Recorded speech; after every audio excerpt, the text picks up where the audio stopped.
jihad fisabilillah, dan ayat-ayat seperti ini sangat banyak ya. Demikian juga dalam surat Al-Hajj ayat 58 kata Allah Subhanahu wa taala, "Walladzina hajaru fi sabilillah tsumma qutilu aw matu la yarzuqannahumullahu rizqan hasana wa innallaha lahuwa khairur raziqin." Dan orang-orang yang berhijrah di jalan Allah Subhanahu wa taala kemudian meninggal dunia, ya, terbunuh atau meninggal dunia, maka sungguh Allah akan berikan mereka rizki yang indah, yaitu surga, dan sungguhnya Allah Subhanahu wa taala sebaik-baik memberi rizki. Oleh karenanya Rasulullah SAW pernah bersabda ya tentang beribadah, ya, al-ibadatu fil haji ka hijratin ilayya. Kata Nabi SAW bahwasanya beribadah di masa fitnah seperti berhijrah kepadaku, ya. Nabi mengiming-iming dengan pahala hijrah yang menunjukkan bahwasanya hijrah itu pahalanya besar, ya. Kemudian juga di antaranya orang yang lebih dahulu berhijrah, ya, lebih utama untuk menjadi imam. Dalam hadis Rasulullah SAW mengatakan, ya ummukum aqdamukum hijrah, ya, ya ummukum aqdamukum qiraah, ya, atau aqra'ukum li kitabillah. Yang jadi imam di antara kalian orang yang paling mahir dalam qiraah, ya. Kemudian Nabi mengatakan, wa in kanu fil qiraah sawa, kalau mereka sama dalam qiraah Al-Qur'an, fa aqdamukum, ya, atau fa aqdamuhum hijrah, maka yang lebih utama atau lebih utama jadi imam yang duluan berhijrah. Kemudian juga di antara keutamaan hijrah seperti dalam hadis yang masyhur dari Amr bin As radhiyallahu taala anhu. Amr bin As radhiyallahu anhu ketika masuk Islam, dia pun datang kepada Nabi sallallahu alaihi wasallam. Dia mengatakan, ya Rasulullah, ubsut yadaka fala ubayyika. Ya Rasulullah, bentangkan tanganmu, aku ingin membaiat engkau. Kemudian Nabi SAW membentangkan tangannya untuk dibaiat oleh Amr bin As radhiyallahu anhu. Amr bin As ini adalah dahulunya tokoh kaum musyrikin, ya, juru bicaranya kaum musyrikin, pembesar orang-orang Quraisy dari kaum musyrikin. Kemudian dia banyak melakukan kesalahan kepada kaum muslimin. Kemudian dia pun masuk Islam, sehingga dia sadar dosa-dosanya banyak. Ketika Nabi membentangkan tangannya untuk dibaiat, maka Amr bin As faqabattu yadi, maka dia tidak jadi berbaiat kepada Nabi, maka dia tarik tangannya. Rasulullah SAW mengatakan, malak ya Amr, kenapa kau tidak membaiat wahai Amr bin As? Kata Amr bin As, uridu an ashtarit. Ya Rasulullah, aku ingin baiat tapi aku punya syarat. Maka kemudian Nabi SAW berkata, ishtarit, silakan, apa syaratmu? An yughfara li, aku berharap agar dosa-dosaku diampuni, ya. Dia sadar dosa-dosanya dulu banyak dan dia ingin masuk Islam dengan syarat dosa-dosanya diampuni. Apa kata Nabi SAW? Ama ta'lam ya Amr, annal islama yahdimu ma kana qablahu. Tidakkah kau tahu wahai Amr bin As, sungguhnya Islam menghancurkan dosa-dosa sebelumnya. Wa annal hijrata tahdimu ma kana qablaha, dan sungguhnya hijrah itu akan menghapuskan dosa-dosa sebelumnya. Wa annal hajja yahdimu ma kana qablahu, dan sungguhnya haji itu akan menghapuskan dosa-dosa sebelumnya. Di sini perhatikan, Rasulullah SAW menggandengkan antara Islam dengan hijrah dengan haji, karena ini tiga amalan yang luar biasa, yang di antaranya menghapuskan dosa-dosa yang telah lalu. Tentunya faedah-faedah hijrah sangat banyak, ya, tapi kita sebutkan sebagian saja, ya. Kita akan bahas apa itu hijrah, hakikat hijrah dalam Islam. Sebelumnya kita akan menyebutkan tentang hijrah secara lughah, secara bahasa, dan secara istilah, ya.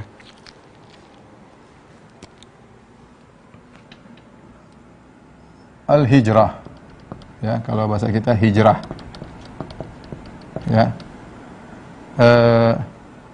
Secara bahasa atau etimologi, ya, lughatan, ya,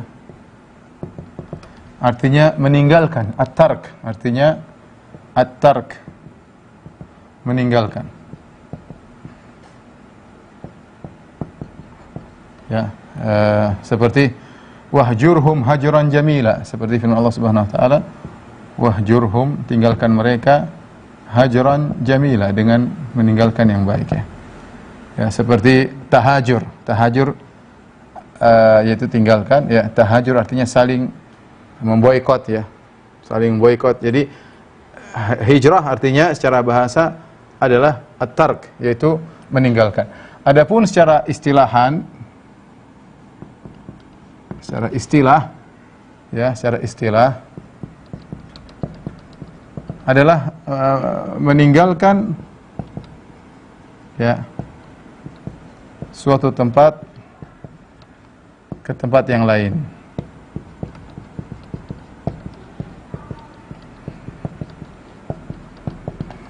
Ini adalah makna hijrah secara bahasa, ya, dan maknanya jelas, ada keterkaitan antara at-tark, yaitu meninggalkan, ya, ya, meninggalkan, yaitu meninggalkan satu tempat menuju ke tempat yang lain.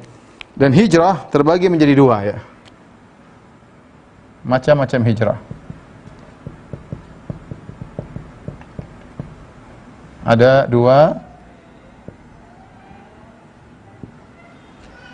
Yang pertama al-hijrah bil jasad, ya, hijrah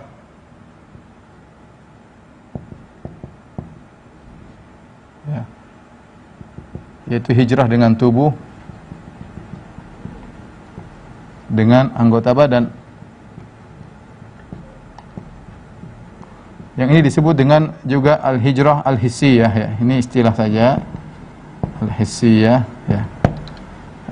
Yang kedua namanya al-hijrah bil qalb, yaitu hijrah dengan hati.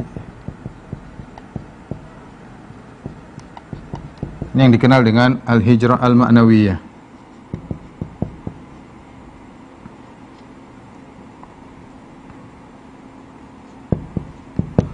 Atau orang bilang hijrah konkret, hijrah abstrak. Adapun hijrah yang dimaksud dengan hijrah dengan jasad, ya, maka ini banyak yang sebagaimana dipraktekkan oleh Nabi sallallahu alaihi wasallam, yaitu berhijrah dari satu tempat menuju ke tempat yang lain. Maksudnya berhijrah dari satu tempat ke tempat yang lain.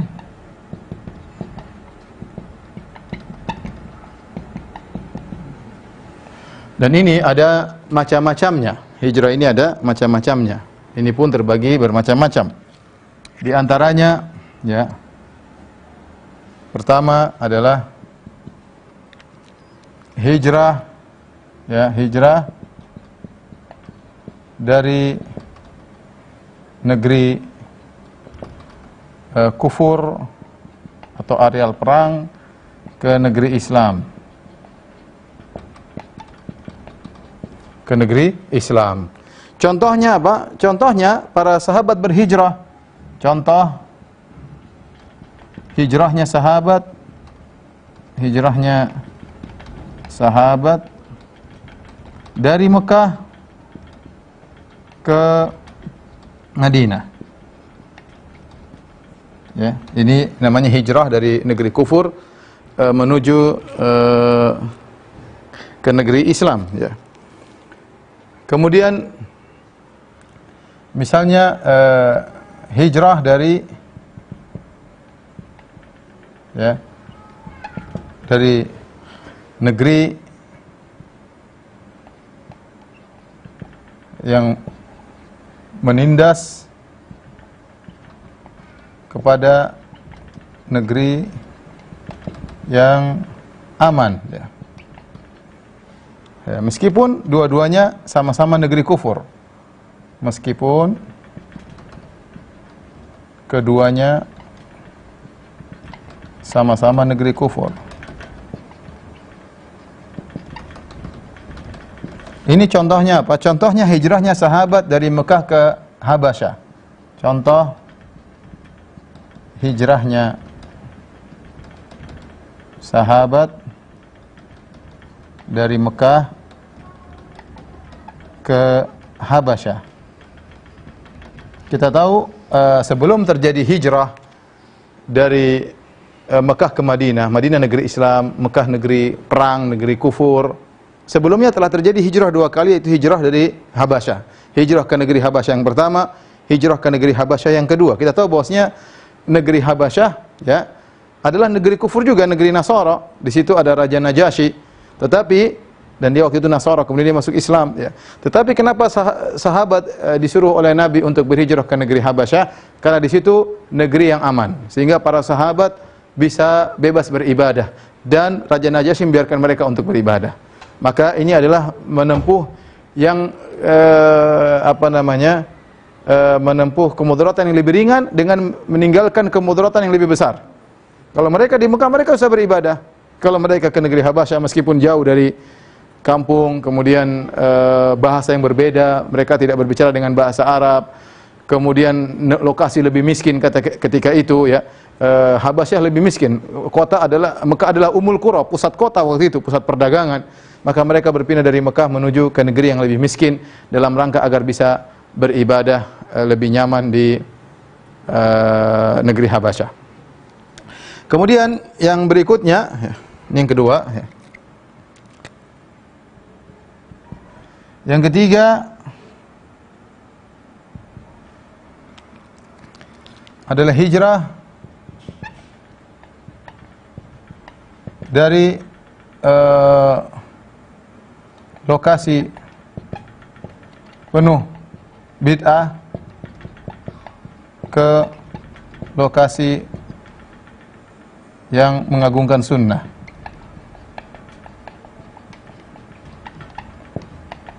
Pembagian ini disebutkan oleh ulama Malikiyah seperti diriwayatkan dari Ibnu Qasim. Dia mendengar Imam Malik rahimahullah berkata, ya bahwasanya jangan kau tinggal di lokasi yang di situ ada pencelaan terhadap sahabat. Jangan kau tinggal di lokasi yang situ ada pencelaan terhadap sahabat. Contoh ya, hijrahnya sebagian kaum muslimin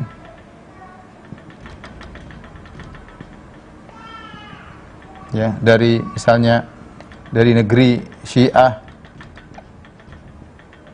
ke negeri sunnah. Ya, negeri sunnah, karena setiap hari mereka di sana mendengar misalnya para sahabat dicaci maki, para sahabat Nabi SAW yang mereka adalah para pejuang-pejuang Islam dicaci maki. Maka lebih baik mereka meninggalkan tempat tersebut menuju ke tempat yang di sana diagungkan sunnah, para sahabat dimuliakan, Abu Bakar radhiyallahu anhu dimuliakan, Umar dimuliakan, Utsman dan yang lainnya para sahabat. Maka ini juga salah satu bentuk hijrah yang disebutkan oleh ulama Malikiyah. Kemudian antaranya hijrah dari tempat maksiat, lokasi maksiat ke lokasi taat, ketaatan ya. Ya, kata Allah Subhanahu wa taala dalam Al-Qur'an, fa imma yunsiyannaka syaitanu fala taq'ud ya ba'da dzikra ma'al qaumidz zalimin. Kalau kau melihat orang-orang sedang memperolok ayat-ayat Allah di antaranya bermaksiat, maka tinggalkanlah mereka. Namun jika kau dilupakan oleh syaitan, maka jangan duduk lagi bersama mereka. Ya, setelah kau ingat, ya, jangan duduk bersama orang-orang yang zalim. Allah mengingkari ya orang-orang yang bersama dengan para pelaku maksiat, mereka tidak bisa mengingkari dan dibiarkan, apalagi ikut serta bersama mereka. Maka sebaiknya mereka berhijrah. Di antara contoh tentang hijrah ini, contoh adalah hijrahnya pembunuh 100 nyawa. Yang kisahnya masyhur tentang seorang yang penuh dengan kemaksiatan, bahkan dia sudah membunuh 99 orang. Dia sudah membunuh 99 orang. Setelah itu kemudian tiba-tiba dia ingin bertobat kepada Allah Subhanahu wa taala. Terkadang demikian, seorang sudah bergelimang dengan kemaksiatan, namun hati kecilnya ingin bertobat. Maka dia pun bertanya tentang a'lami ahlil ard, siapa orang yang paling berilmu. Maka kemudian ditunjukkanlah kepada orang yang ibadah namun tidak berilmu. Maka dia laporkan kepada ahli ibadah tersebut, sungguhnya saya sudah membunuh 99 nyawa. Apakah mungkin saya diterima tobatnya? Maka kemudian orang ahli ibadah tadi karena tidak punya ilmu, dia berfatwa dengan perasaan. Maka dia mengatakan tidak mungkin, Allah tidak akan menerima tobatmu. Maka pembunuh 99 nyawa ini emosi. Maka dia penggal kepala ahli ibadah tadi. Lengkaplah dia bunuh 100 orang. Dosa bukan dosa kecil, dosa besar. Maka dia masih terus ingin bertobat. Dia tanya, siapa orang paling alim di atas muka bumi? Ditunjuklah kepada seorang alim di atas muka bumi ini. Kemudian dia berkata, wahai fulan, saya telah membunuh 100 nyawa. Apakah Allah masih bisa menerima tobatku? Dia jelaskan bisa. Tapi kata dia, pergilah engkau ke tempat lain dan tinggalkanlah kampungmu yang di situ melakukan kemaksiatan. Maka dia disuruh untuk meninggalkan kampungnya yang itu dia pernah melakukan kemaksiatan, dia pernah melakukan pembunuhan atau hal-hal yang bisa membuat dia nostalgia dan terpancing untuk melakukan maksiat kembali, maka disuruh tinggalkan. Disuruh tinggalkan untuk berhijrah ke tempat yang orang penuh dengan ketaatan agar dia bisa beribadah dengan orang-orang yang melaksanakan ketaatan tersebut. Maka ini dalil bahwasanya boleh seorang berhijrah dari tempat yang situ banyak kemaksiatan menuju tempat lokasi yang dia bisa aman, nyaman untuk beribadah kepada Allah Subhanahu wa taala. Kemudian yang berikutnya, ya.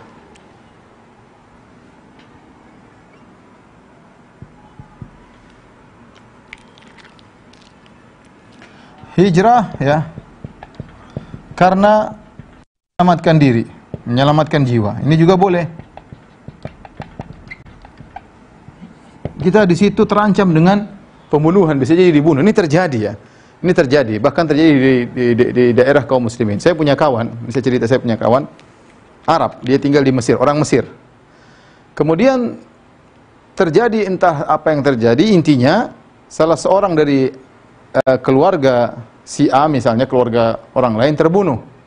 Keluarga lain terbunuh. Maka keluarga si A ini, dia misalnya keluarga B. Keluarga si A ini ada yang terbunuh, yang bunuh adalah dari keluarga dia, keluarga si B. Maka keluarga A dendam. Dendam, maka dia membunuh keluarga dari teman saya. Kemudian membalas lagi. Keluarga si B membunuh keluarga si A. Akhirnya berikutnya mereka mencari siapa orang terbaik yang ada di keluarga A untuk dibunuh, untuk jahiliyah, adat jahiliyah. Ini saya bicara zaman sekarang, teman saya masih hidup, ya. Maka teman saya ini lulusan Madinah, ya. Maka dia akhirnya harus pergi. Dia tidak ingin dibunuh dan dia tidak ingin membunuh. Karena mereka sekarang mencari dia dan dia yang terbaik di keluarga. Maka dia pun pergi meninggalkan Mesir, dia pergi ke tempat lain, ya, meninggalkan kotanya agar tidak diburu oleh mereka. Karena timbul adat jahiliyah, mereka merasa terhina kalau tidak bisa membalas pembunuhan tersebut. Ya, adat suku. Maka dia pun pergi. Ini boleh. Seorang pergi meninggalkan suatu tempat dengan niat karena Allah dalam rangka menyelamatkan diri agar bisa beribadah kepada Allah Subhanahu wa taala. Di antaranya contohnya adalah hijrahnya Nabi Musa. Contohnya hijrah Nabi Musa.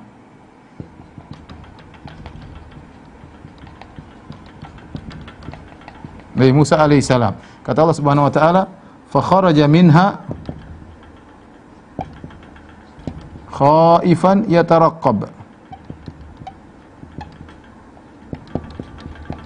Jadi Nabi Musa pun pergi meninggalkan kota Mesir menuju kota Madian dalam kondisi takut, khawatir dia akan dikejar oleh Fir'aun dan bala tentaranya.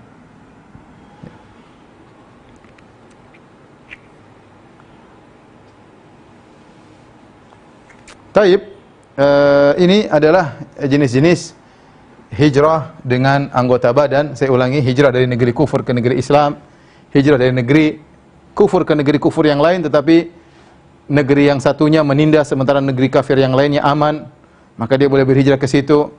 Kemudian hijrah dari lokasi penuh dengan bid'ah ke lokasi yang mengagungkan sunnah boleh. Hijrah dari tempat kemaksiatan ke lokasi ketaatan agar dia bisa beribadah. Contohnya hijrahnya pembunuh 100 nyawa. Kemudian hijrah karena menyelamatkan diri, ya, menyelamatkan diri, menyelamatkan nyawa, ya. Maka ini boleh. Contohnya hijrahnya Nabi Musa alaihissalam. Demikian juga kita boleh kasih contoh seperti hijrahnya Nabi Ibrahim. Mungkin contohnya tepat juga hijrah Nabi Ibrahim. Nabi Ibrahim alaihissalam, ya. Dia mengatakan fa'amana lahu Lut wa qala inni muhajirun ila rabbi. Aku akan berhijrah kepada Rabbku. Ibrahim alaihissalam. Kenapa? Karena dia ingin dibunuh, ditangkepin, kemudian dibakar oleh kaumnya, kemudian ayahnya pun, ya, mengatakan la illam tantahi ya Ibrahim la arjumannaka. Kalau kau tidak berhenti mendakwahi wahai Ibrahim, aku akan merajam engkau. Sehingga Ibrahim mengatakan inni muhajirun ila rabbi. Ya, dalam ayat yang lain inni dzahibun ila rabbi sayahdin. Aku akan pergi menuju berhijrah menuju Rabbku. Maka pergilah Nabi Ibrahim alaihissalam daripada kemudian tinggal di tempat tersebut kemudian ternyata mendatangkan bahaya bagi dirinya. Kemudian yang berikutnya hijrah ma'nawiyah. Hijrah ma'nawiyah atau orang mengatakan hijrah batin, hijrah dengan hati. Hijrah batin. Apa hijrah batin maksudnya? Kata Ibnu Qayyim rahimahullah taala, hijrah batin ini berkaitan dengan hati, yaitu berhijrah dari ketaatan kepada syaitan kepada ketaatan kepada Allah. Hijrah batin maksudnya apa? Ya. Dari ketaatan kepada syaitan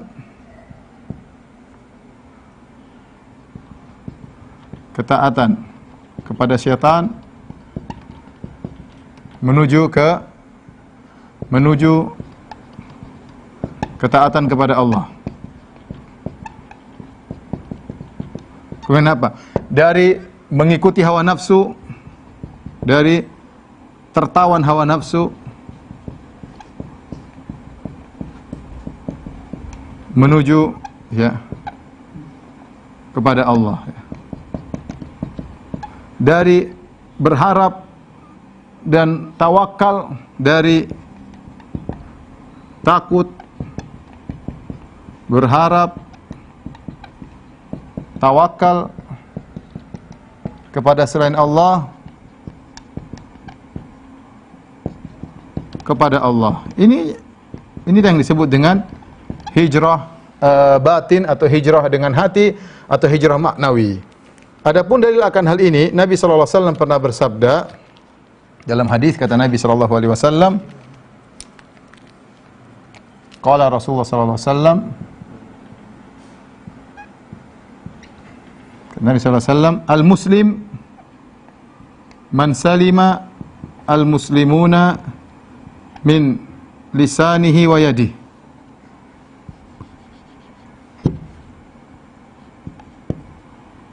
Wa yadihi wal muhajir man hajara ma nahallahu anhu. Kata Nabi SAW, seorang muslim yang sejati adalah orang-orang Islam yang lain selamat dari gangguan lisannya dan gangguan tangannya. Dan muhajir yang sejati adalah yang meninggalkan apa yang dilarang oleh Allah Subhanahu wa taala. Ya. Muhajir yang sejati adalah yang meninggalkan apa yang dilarang oleh Allah.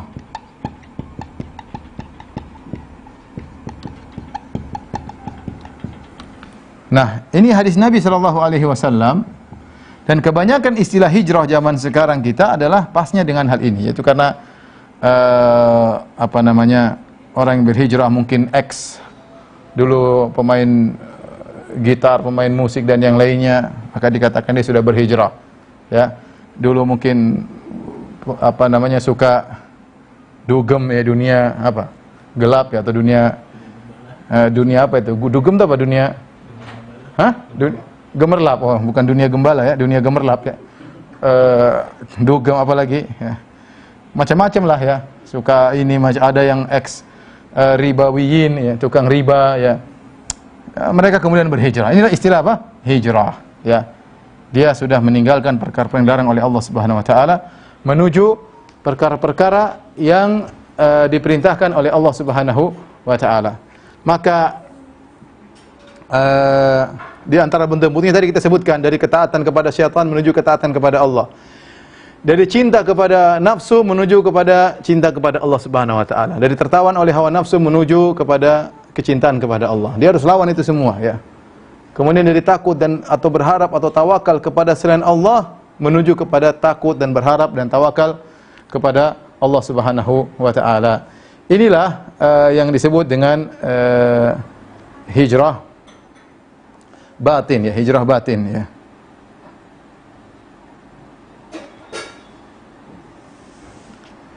Taib. Ini semua ikhwan dan akhwat yang dirahmati Allah Subhanahu wa taala ya. Ini semua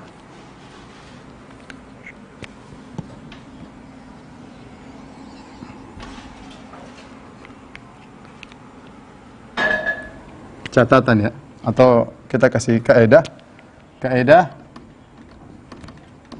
Ya. Kedua jenis hijrah ini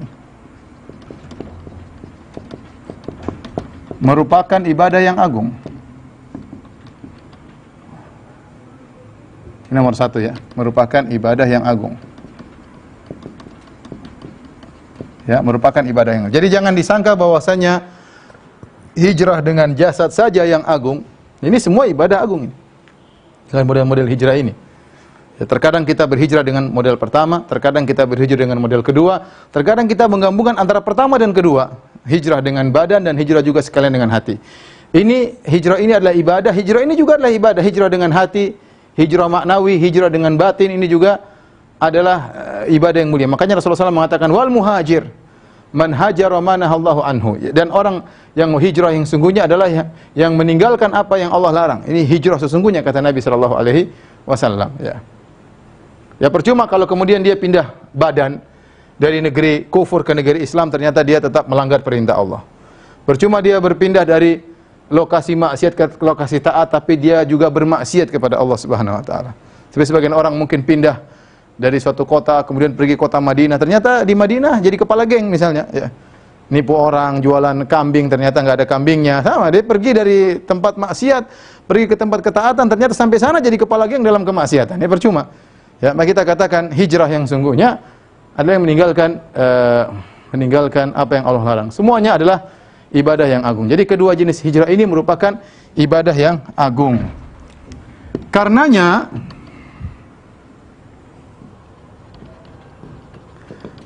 harus dikerjakan karena Allah, dikerjakan dengan ikhlas. Ikhlas, bukan riya, bukan ingin pengakuan, bukan ingin pengakuan. Nabi SAW bersabda dalam hadisnya, ya, man taraka syai'an lillah, man taraka syai'an lillah awadahullah khairun minhu, atau kama qala. Ya, artinya kata Nabi SAW, barang siapa yang meninggalkan sesuatu karena Allah, siapa yang meninggalkan sesuatu. Ingat, hijrah artinya meninggalkan. Meninggalkan sesuatu karena Allah. Sesuatu karena Allah, maka Allah akan ganti yang lebih baik. Allah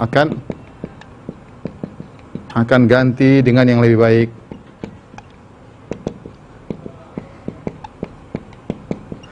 Perhatikan di sini, Nabi mengatakan siapa meninggalkan sesuatu karena Allah. Jadi kita berhijrah misalnya, kita meninggalkan musik-musik, dulu main musik, kemudian manggung, kemudian rambut panjang-panjang ya, dan lainnya. Ya. Mungkin minum khamar, mungkin bergaul sama cewek, bangga. Saya pernah ketemu orang bangga ya. Dia, Ustadz, saya sudah berzina dengan sekian wanita. Saya bilang, nggak usah cerita, ngapain cerita seperti itu? Si bangga ya. Nah, boleh, itu maksiat, nggak usah diungkit-ungkit ya. Ya. Bangga sudah main dengan cewek berapa banyak, ada yang bangga sudah minum khamar sekian ribu botol kali ya. Jadi kalau kita meninggalkan sesuatu harus karena Allah, bukan karena omongan, bukan karena ingin pengakuan dari orang. Misalnya saya meninggalkan praktek riba, bukan karena teman-teman saya semua sudah meninggalkan, saya nggak enak sendirian di sini, malu. Kita angkatan misalnya saya angkatan 98 ya. Angkatan 98 semua lulusan SMA 98. Teman-teman saya semua meninggalkan riba, tinggal saya sendiri. Akhirnya saya nggak enak, saya tinggalkan riba. Itu berarti saya meninggalkan bukan karena Allah Subhanahu wa taala. Teman-teman saya semua sudah ngaji, tinggal saya yang belum. Akhirnya saya nggak enak. Itu berarti meninggalkan sesuatu bukan karena Allah, tapi karena manusia. Atau saya meninggalkan morfin, saya meninggalkan khamar, saya meninggalkan rokok, bukan meninggalkan musik, bukan karena Allah, ya, tapi karena ingin diakui. Saya meninggalkan rokok, kenapa? Ini musim corona, kalau ngerokok bahaya. Berarti bukan hijrah namanya. Dia meninggalkan rokok karena supaya selamat, bukan karena Allah Subhanahu wa taala. Saya meninggalkan zina, kenapa? Supaya tidak terkena AIDS. Dan ini berarti bukan karena Allah Subhanahu wa taala. Maka syaratnya harus karena Allah Subhanahu wa taala. Kalau tidak, maka tidak ada nilainya di sisi Allah. Ibadah sebesar apapun tidak nilai sisi Allah Subhanahu wa taala. Contoh yang lain, hadis yang masyhur dalam hadis Arba'in,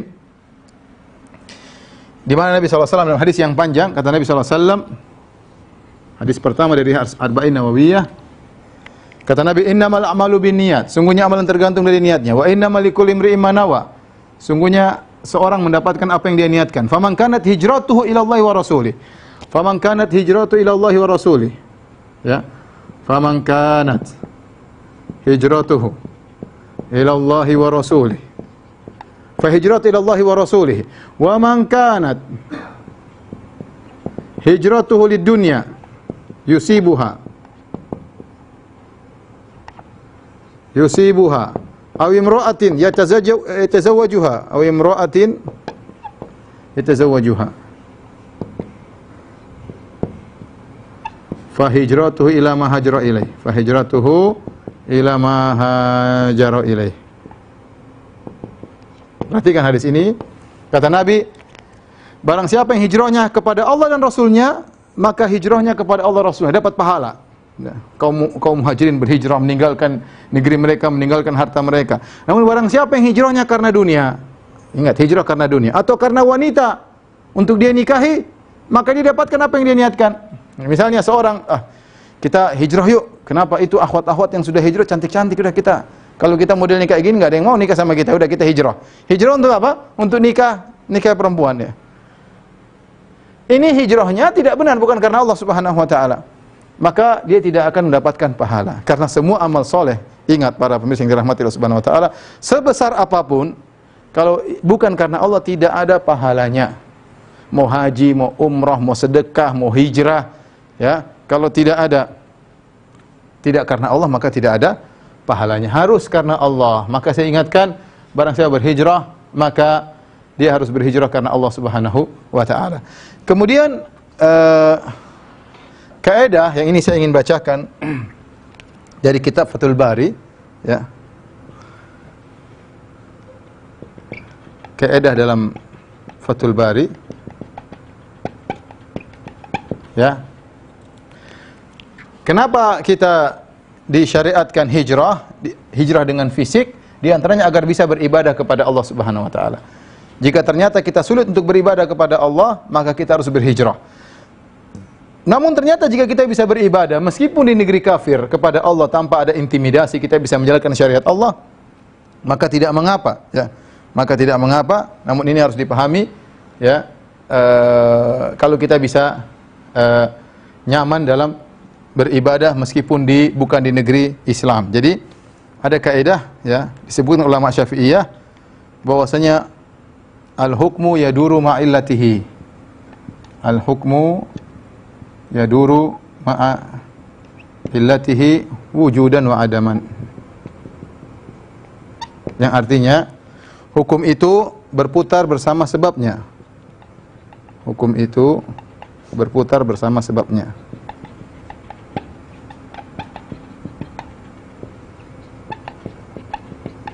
Ya.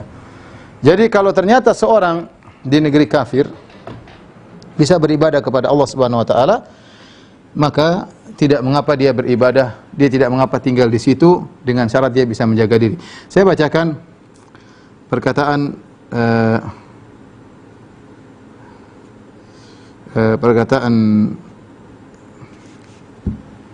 Ibnu Hajar dalam Fathul Bari, ya. Dia berkata, asyarat Aisyatu ila bayani masyru'iyyatil hijrah. Dia menyebutkan hadis dari Aisyah radhiyallahu taala anha, ya, di mana kanal mu'minun yafirru ahaduhum bininihi, yaitu kaum mukminin mereka berhijrah karena mereka ingin menyelamatkan agamanya. Dan ini isyarat bahwasanya disyariatkannya hijrah, dan isyarat wa anna sababaha khauful fitnati, dan sebabnya adalah karena takut terkena fitnah, di mana agama mereka bisa buyar gara-gara bertahan di negeri yang penuh dengan kekufuran tersebut. Wal hukmu yaduru ma illatihi, maka hukum berjalan bersama dengan sebabnya. Fa muqtadahu, kata Ibnu Hajar rahimahullah, maka konsekuensinya anna man qadara ala ibadatillahi fi ayyi mawdhi'in ittafaqa lam tajib alaihi al-hijratu minhu. Maka barang siapa yang mampu beribadah kepada Allah di tempat mana saja yang dia tempati, kalau dia mau beribadah kepada Allah maka tidak wajib untuk hijrah dari tempat tersebut. Wa illa, kalau tidak mampu beribadah maka wajib, ya. Wa min thamma qala al-Mawardi, dari sana al-Imam al-Mawardi berkata, idza qadara ala idhari din fi baladin min biladil kufur, jika seorang mampu menampakkan agama di satu negara dari negeri-negeri kufur, faqad sarat al-balada bihi darul Islam, fal iqamatu fiha afdal min ar-rihla minha, lima yutarajja min dukhuli ghairihi fil Islam. Kata beliau, kalau seorang tinggal di negeri kafir ternyata dia bisa menampakkan syariat Islam dan dia tidak diintimidasi, tidak dibunuh, tidak dimacam-macamin, maka lebih baik dia tinggal di situ agar diharapkan orang lain bisa masuk Islam ke dalamnya. Ya, ini contoh nyata seperti kisah para sahabat yang berhijrah ke negeri Habasyah. Mereka hijrah ke negeri Habasyah padahal itu negeri kafir, tapi mereka bisa beribadah kepada Allah di sana dan tentunya mereka berdakwah di sana. Di antara buktinya Raja Najasyi masuk Islam. Berarti para sahabat tinggal di sana, mereka tidak berdiam saja, tapi mereka juga berdakwah dan mereka bisa beribadah dengan nyaman. Oleh karenanya, saya sering ditanya, Ustaz, bagaimana hukum tinggal di negeri kafir? Ya. Saya bilang jawabnya, hukum asal seorang jangan tinggal di sana, hukum asal, kecuali mereka penduduk di sana. Ya. Kalau negeri kafir tersebut ternyata mengintimidasi, melarang menjalankan syariat, misalnya melarang jilbab, melarang ini, melarang melarang solat Jumat, melarang solat fardu, dan yang lainnya, maka wajib untuk berhijrah, wajib untuk berhijrah. Jika tidak melakukannya, tidak hijrah, maka dia bisa jadi berdosa. Dia bisa jadi berdosa dan bahkan dosa besar. Allah berfirman, ya, mencela orang-orang yang mereka terzalimi dan mereka tidak bisa beribadah namun mereka tidak mau berhijrah. Kata Allah, innal ladzina tawaffathumul malaikatu zalimi anfusihim. Sungguhnya orang-orang yang diwafatkan oleh malaikat-malaikat maut dalam kondisi berbuat zalim kepada diri mereka. Qalu fima kuntum, dikatakan kepada mereka, kemana kalian? Bagaimana kalian? Kenapa kalian tidak berhijrah? Qalu kunna mustata'fina fil ard. Kami dahulu dalam kondisi lemah di daerah kami, ya. Sehingga mereka tidak bisa beribadah kepada Allah dengan baik. Kemudian mereka meninggal dunia. Qalu alam takun ardullahi wasi'atan fatuhajiru fiha. Bukankah bumi Allah luas, kau bisa berhijrah ke tempat yang lain? Kenapa harus bertahan di situ? Faulaika ma'wahum jahannam, maka mereka itu tempat kembali mereka adalah neraka jahannam. Wa sa'at masira, dan buruk-buruk tempat untuk kembali. Illal mustata'fina minar rijal, kecuali orang-orang yang memang tidak mampu untuk keluar, laki-laki, wan nisa wal wildan, la yastati'una hilatan wa la yahtaduna sabila. Mereka tidak bisa berhijrah meninggalkan negeri mereka dan mereka tidak menemukan jalan untuk bisa berhijrah. Faulaika asallahu ayyafu anhum. Mereka itulah orang-orang yang semoga Allah mengampuni mereka. Wa kana Allahu afuwan ghafura, dan Allah Maha Pengampun dan Maha Pemaaf. Jadi, kalau tinggal satu negara kafir, ternyata negara kafir tersebut mengintimidasi, enggak bisa sholat, enggak bisa menjalankan syariat, jilbab harus dibuka, siapa yang pakai jilbab kemudian di penjara, dibunuh dan yang lainnya, maka wajib untuk berhijrah kecuali tidak mampu. Kecuali tidak mampu. Kalau bisa untuk berhijrah namun tidak berhijrah, maka berdosa. Kalau tidak mampu kemudian bertahan, maka tidak jadi masalah, Allah mengampuni, ya. Tetapi kalau ternyata negara kafir tersebut, ya, tidak mengintimidasi, seorang bisa menjalankan ibadah Islam dengan baik, maka tetap waspada. Tetap waspada. Rasulullah SAW pernah bersabda, ana bari'un min kulli muslimin yuqimu baina adhuril musyrikin. Aku berlepas diri dari setiap muslim yang hidup di tengah-tengah orang musyrikin.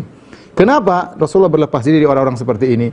Karena sulit menjalankan ibadah dengan baik di tengah-tengah negeri kaum musyrikin. Kecuali kondisinya sudah membaik, seperti kita dengar di London misalnya, atau di Inggris sana ada beberapa tempat yang Masya Allah Islam mulai berkembang, seperti sebagian daerah di Australia misalnya. Tapi saya katakan hukum asalnya kita berusaha untuk tinggal di negeri Islam yang aman, yang nyaman, kita bisa beribadah. Karena terkadang kita bisa mengerti agama, anak-anak kita terkadang tidak bisa mengerti agama. Dan ini saya menghadapi kenyataan ketika saya pergi ke negara-negara tersebut, ya. Sampai saya sering sampaikan kisah, ada seorang datang, ikhwan, udah ngaji, ya. Kemudian anaknya sekolah di suatu sekolah di Eropa sana, anaknya SMA. Anaknya ngeluh kepada bapaknya, kepada ikhwan tersebut. Dia mengatakan, ayah, semua orang bully saya. Kenapa? Karena dia satu-satunya yang belum berzina. Karena dia satu-satunya yang belum berzina. Semua teman-temannya sudah berzina. Dan ini repot seperti ini. Ya, saya bilang kalau kondisi sudah seperti ini parah, di mana kalau kita mungkin bisa menjaga diri, kita mungkin bisa berdakwah, tapi kalau anak kita, siapa yang menjamin keselamatannya? Ya, maka seorang berusaha untuk menyelamatkan agama dirinya dan agama anak-anaknya, ya. Contoh lagi, saya pernah pergi ke negara kafir yang lain, negara bule yang lain. Kemudian acara Ramadan, waktu saya datang pas acara Ramadan, kemudian kumpullah di rumah kawan. Saya dapati anak-anak mereka ada yang tidak pakai jilbab, ada yang kemudian cukur rambutnya, botak, kemudian di atasnya tinggal sedikit, kemudian ada kuncir di atas seperti pohon korma di atas kepalanya, dan dia cuek-cuek aja. Satunya tidak puasa. Kenapa tidak puasa? Yang lain tidak puasa. Jadi dianggap remeh, ya. Kenapa? Karena pergaulannya begitu. Dia bergaul sama orang-orang kafir yang tidak mengenal adab dan tidak mengenal agama, ya. maka seorang waspada untuk tinggal di negara kafir. Tapi seandainya misalnya sebagian kawan, masya Allah, saya tahu mereka tinggal di negara kafir, tapi mereka berdakwah, mereka bikin masjid, kemudian mereka bikin pengajian, banyak orang mulai masuk Islam. Mudah-mudahan orang seperti itu lebih baik tinggal di sana. Sebagaimana perkataan Al-Mawardi, rahimahullah ta'ala, diharapkan orang-orang bisa masuk Islam dalam kondisi demikian. Inilah para pemirsa yang dirahmati Allah Subhanahu Wa Ta'ala, apa yang saya sampaikan tentang masalah hakikat hijrah. Maka saya katakan kepada ikhwan-ikhwan yang sudah berhijrah, maka inilah ibadah yang agung, pertahankan ibadah tersebut. Kalau Anda baru saja berhijrah, maka Anda perlu pertahanan benteng yang kuat, di antaranya membentuk komunitas yang baik. Seperti tadi kita ceritakan tentang kisah pembunuh 100 nyawa, maka disuruh untuk berpindah ke komunitas yang baru. Karena kalau orang baru berhijrah, setan menguntit nih, ya, setan sangat sedih melihat dia berhijrah. Setan sangat sedih. Maka setan akan menguntiti dia agar dia bisa kembali ke masa lalunya. Maka segala perkara yang bisa membuat kita nostalgia, ya, dengan masa lalu, dengan sweet memory atau pahit memory atau hitam memory, ya, dan yang lainnya, maka kita jauhi, ya, karena kita tidak tahu iman kita kapan sedang naik dan kapan sedang turun, sementara setan menanti-nanti untuk mencari kelemahan kita untuk mengembalikan lagi kepada masa lalu yang buruk. Dan betapa banyak orang-orang sudah berhijrah akhirnya kembali lagi. Maka saya ingatkan, seorang berhijrah karena Allah Subhanahu Wa Ta'ala, kemudian cari komunitas, ya, insya Allah dia meninggalkan komunitas lama, Allah akan berikan komunitas yang lebih baik. Wallahu ta'ala alam bisawab. Ini saja yang saya sampaikan kepada para pemirsa, demikian juga para dokter, ya, yang dirahmati Allah Subhanahu Wa Ta'ala. Kalau ada yang bertanya, saya persilahkan kepada para dokter. Baik Ustaz, jadi Ustaz, ini ada pertanyaan seorang akhwat bertanya, bagaimana bila ada seseorang ikhwan yang ingin mengkhitbah ukti tersebut, namun ukti tersebut mensyaratkan agar si ikhwan ini bisa mengenal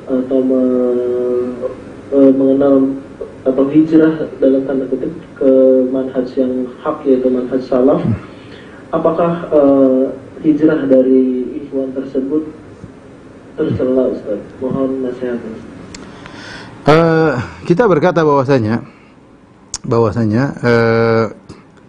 tentunya menikah dengan sama muslim dan muslimah sah, ya. Selama dia muslim, satunya muslimah, sah, ya. Apapun kondisi agamanya sah. Tetapi kita disuruh untuk mencari yang soleh ataupun yang solehah. Dan kita tentunya pingin, kalau kata orang, kalau berasnya bagus dimasak sih bisa gampang, ya. Tapi yang harus pandai masak, ya. Kadang seorang, saya pingin nikah dengan akhwat itu belum ngaji, nggak pakai jilbab. Oh tenang, nanti saya didik. Yang penting berasnya bagus, ya. Kalau kamu pandai masak nggak apa-apa, tapi kalau masalah masak jadi basi, ya, bahaya, ya, atau jadi rusak, gosong dan yang lainnya. Lebih baik kita tidak usah spekulasi namanya kehidupan berumah tangga, mending kita cari yang sudah jadi, yang sudah nyaman, kita bisa diskusi. Ya, maka di antaranya kita mencari yang pemahamannya yang sama. Ini bukan masalah sah tidak sah, tapi kita mencari kenyamanan. Ya, karena kalau kita kemudian misalnya menikah dengan seorang pemahaman misalnya Khawarij, ya, kemudian kita tiap hari berdebat, ini berbahaya. Seperti yang terjadi pada Imran bin Hattan, salah seorang perawi, disebutkan dia terkena pengaruh Khawarij karena istrinya, ya, karena apa? Istrinya menikah akhirnya terpengaruh dengan Khawarij. Tapi kalau sama-sama mengenal sunnah, sama-sama berusaha ngaji, maka ini lebih baik. Nah, kalau seorang laki, ya, disyaratkan oleh seorang wanita, kalau menikah dengan saya harus ngaji, ya, kemudian dia berhijrah, ya, kita katakan dia niatkan karena Allah, tidak jadi masalah, dan dia niatkan saya ingin menikahi wanita tersebut, saya berhijrah atau saya ngaji, ya, karena Allah dan sekaligus untuk menikahi wanita tersebut, maka ini mudah-mudahan tidak mengapa. Tapi dia harus perhatikan hatinya. Dia harus memanage hatinya bahwasanya benar-benar dia ngaji ini karena Allah, sekaligus untuk menikahi wanita tersebut, ya. Mudah-mudahan tidak mengapa. Sebagaimana yang terjadi pada Ummu Sulaim. Ummu Sulaim ketika dilamar oleh Abu Talha, ya, Abu Talha itu masih musyrik. Maka Ummu Sulaim berkata, "Kau ingin nikah sama saya, masuk Islam. Baru nikah dengan saya." Akhirnya Abu Talha masuk Islam, menikah dengan Ummu Sulaim, akhirnya dia semakin beriman, bahkan menjadi mujahidin di antara kaum mujahidin. Jadi yang penting niatnya karena Allah sekaligus untuk menikah wanita tersebut, maka tidak jadi masalah insyaallah taala. Wallahu a'lam bishawab. Untuk pertanyaan berikutnya, mencari lingkungan dan teman yang baik termasuk berhijrah. Bagaimana cara agar hijrah kita tetap istiqomah sementara lingkungan dan teman-teman kita belum sepenuhnya bisa mendukung kita dalam berhijrah. Mohon nasihatnya. Ini kondisi yang memang terkadang dialami oleh banyak orang ya. Tetapi ini kondisi semakin berkurang. Kita lihat Indonesia secara umum sekarang udah banyak pengajian di mana-mana. Beda dengan kita bicara 20 tahun lalu ya. Di mana kita masih sangat muda tatkala itu, kita baru lulus SMA, belum ada pengajian-pengajian. Sekarang alhamdulillah pengajian-pengajian banyak komunitas ya. Sehingga insyaallah perkaranya lebih ringan. Saya masih ingat ketika saya tahun 1999 waktu saya di UGM, saya waktu ke kampus, ya, mungkin saya lihat orang sekeliling yang cingkrangan cuma saya sendiri ya. Ya maksudnya yang berusaha untuk menjalankan sunnah ya, saya sendiri. Kemudian saya lihat orang bercadar cuma satu orang ya. Ada perempuan satu bercadar. Sekarang sudah bertebaran di mana-mana, orang cingkrangan sekarang di mana-mana, bahkan cingkrangan sudah jadi tren dan mode ya. Jadi sudah alhamdulillah perkara lebih mudah sekarang. Jadi kalau kita mengatakan cari komunitas itu susah, saya rasa tidak ya. Sementara kita bisa mencari. Alhamdulillah misalnya komunitas Zoom, komunitas WhatsApp. Meskipun kita di kampung ternyata orang-orang belum mengenal sunnah misalnya, tetap kita ramah dengan mereka. Kita bergaul dengan mereka dengan ramah, dengan secukupnya, tapi kita punya komunitas yang buat kita untuk istiqamah. Kita bertemu dengan mereka mungkin meskipun sebulan sekali, sebulan dua kali ya, dengan tetap kita ramah kepada lingkungan di sekitar. Saya rasa insya Allah kalau kita berusaha mudah menemukan komunitas-komunitas tersebut. Wallahu a'lam bishawab. Untuk pertanyaan berikutnya, apabila seseorang tinggal di rumah orang tua yang kurang berkenan, apabila orang tersebut menuntut ilmu syar'i yang qadar Allah karena ketidaktahuan orang tuanya, apakah termasuk jalan hijrah bila orang tersebut pindah dari rumah kedua orang tuanya? Mungkin. Saya rasa tidak ya. Rasulullah SAW ya menyuruh kita berbakti kepada kedua orang tua ya. Bahkan meskipun mereka dalam kondisi musyrik, bahkan menyuruh kita untuk musyrik sebagaimana Allah perintahkan, wa in jahadaka ala an tusyrika bi ma laysa laka bi ilm fala tuti'huma. Jika kedua orang tua memusyrik dan memaksamu untuk berbuat kesyirikan, maka jangan taat kepada mereka berdua. Tapi wasahibuhuma fid dunya ma'rufa. Tapi pergaulah mereka dengan baik. Ya, kalau kita kondisi orang tua tidak mengerti, alhamdulillah sekarang jalan untuk ngaji banyak. Ya orang tua tidak bisa menghalang kita 24 jam. Kita bisa nonton YouTube, kita bisa di dalam kamar kita bisa dengar kajian, kita bisa mencatat sendiri. Alhamdulillah nanti ada waktu seminggu sekali kita keluar, tunjukkan akhlak yang mulia kepada orang tua, tunjukkan bahwasanya kalau kita semakin ngaji, kita semakin tunduk kepada orang tua, kemudian semakin hormat sama orang tua, semakin patuh kepada orang tua. Ya orang tua ngajak diskusi debat enggak usah diladeni, tetap aja orang tua aja debat kita pijit dan seterusnya. Itu saya rasa metode yang baik daripada kemudian kita orang tua kemudian ribut dengan orang tua, malah tuduhan semakin buruk, udah ngaji kok malah demikian. Dan Rasulullah, Allah dan Rasulnya tidak ingin kita membangkang kepada kedua orang tua. Dan di antara bakti orang tua yang kepada orang tua yang terbaik adalah mendakwahi mereka. Nanti kita sudah mumpuni untuk bisa mendakwahi mereka, mulailah kita diskusi dengan mereka sedikit demi sedikit. Wallahu a'lam bishawab. Ini ada pertanyaan yang cukup sering ditanyakan. Saya berhijrah ke manhaj salaf, namun suami saya belum. Setiap saya mendengarkan kajian-kajian salaf selalu dikomentari. Bagaimana sikap saya sebagai istri yang baik? Mohon nasihatnya.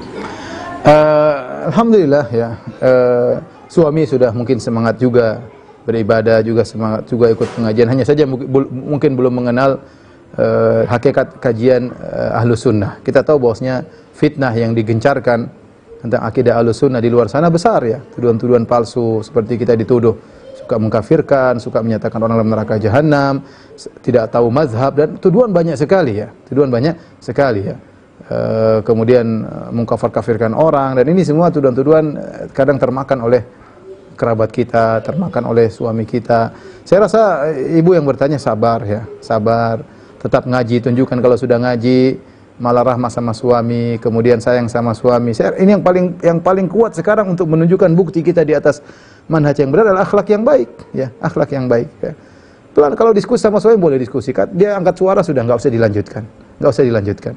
Ya kita ingin harmonis rumah tangga tetap terjaga, anak-anak juga agar bisa nyaman ya. Mudah-mudahan sambil terus berdoa semoga suatu hari suami bisa mengenal manhaj salaf dengan baik. Wallahu a'lam bishawab. Masih berapa pertanyaan lagi? Masih berapa pertanyaan lagi? Satu lagi. Oke, silakan. Apakah boleh seseorang menisbatkan dirinya sudah berhijrah sementara hijrah sendiri merupakan suatu proses itu? Dia boleh saja ya, dia mengatakan saya berhijrah, secara bahasanya saya meninggalkan, saya sudah tidak di situ lagi ya. Ada hijrah total, ada hijrah yang tidak total ya. Kalau hijrah total mungkin tidak semua kita bisa melakukannya, atau sebagian orang tidak bisa melakukannya. Tapi kalau hijrah sebagian, saya sudah meninggalkan riba misalnya, berarti saya sudah hijrah dari riba menuju kepada akad-akad yang syar'i misalnya. Saya sudah hijrah meninggalkan dunia gemerlap atau dunia apa tadi? Dunia gembel dan yang lainnya. Kemudian saya sudah menuju kepada pengajian yang lainnya ya. Tentu semua orang tahu proses, apalagi baru hijrah ya, baru proses. Tapi bukan hijrah yang sempurna. Tapi tidak mengapa. Dia mengatakan sudah berhijrah karena ini lafal yang syar'i. Tentunya dia tidak mengaku bahwasanya saya sudah berhijrah secara sempurna. Ya, karena sama, saya tidak mungkin mengaku saya sudah beriman secara sempurna. Kita semua proses. Saya sedang proses, sedang beriman. Saya sudah punya iman, tapi terus proses untuk menuju keimanan yang lebih baik. Kita semua sudah Islam, tapi kita sedang proses menuju Islam yang lebih baik. Boleh kita katakan, insya Allah saya berhijrah. Pemuda berhijrah, boleh-boleh saja. Dan kita berdoa kepada Allah semoga bisa komitmen dengan hijrah tersebut. Demikian saja para pemirsa yang dirahmati Allah Subhanahu Wa Taala, yang para dokter yang dimuliakan oleh Allah Subhanahu Wa Taala. Pertemuan kita kali ini semoga dicatat sebagai amal kebajikan di sisi Allah Subhanahu Wa Taala.